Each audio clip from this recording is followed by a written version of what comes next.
Welcome to Candid Africa, truthful and unapologetic. The history of colonization is understandably very important. For Africa, it's a path that is as painful as it is destructive. And the effects of colonization can still be felt to date. And I'm not just saying economically, but even on an interpersonal level. We, as Africans, feel the pain of colonization every single day. Now, the lack of a clear and strong acknowledgement of the continent's pain on this destructive past results in skepticism. And the absence of actions that will further push the acknowledgement is also a major issue in the current France and Africa relationship. In fact, the air of denial that France chooses to sit in is uncomfortable, not only for Africa, but also for France. And it does no good for either one of us.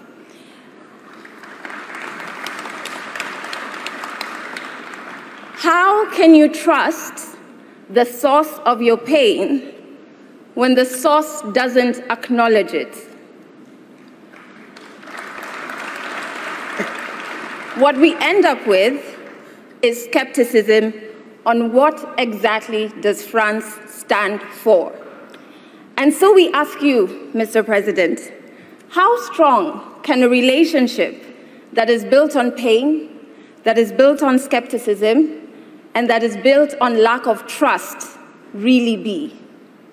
We, not just as a team here, but all of us in this room, and the 5,000 who helped with the report, and the millions more on the continent and off of the continent, want a commitment from you, Mr. President, that you will join us in the eradication of La France-Afrique, which is a very unfair dominance, and it has to end.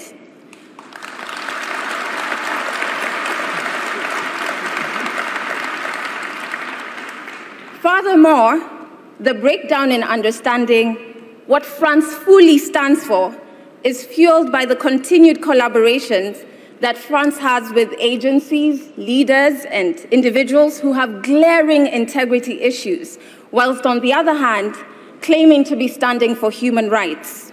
So on one hand,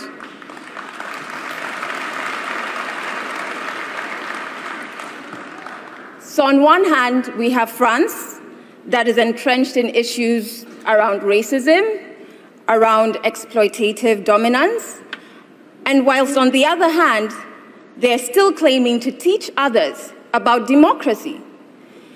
These are two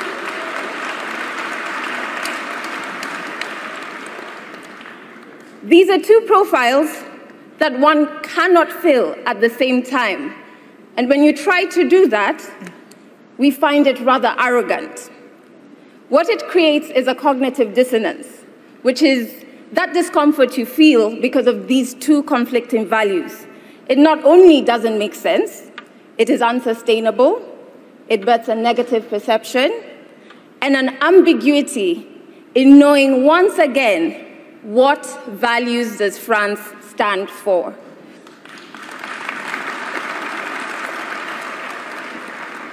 Now, it is very clear, because we are all here, that the current relationship is imbalanced. It's not collaborative, and in some instances, it's exploitative.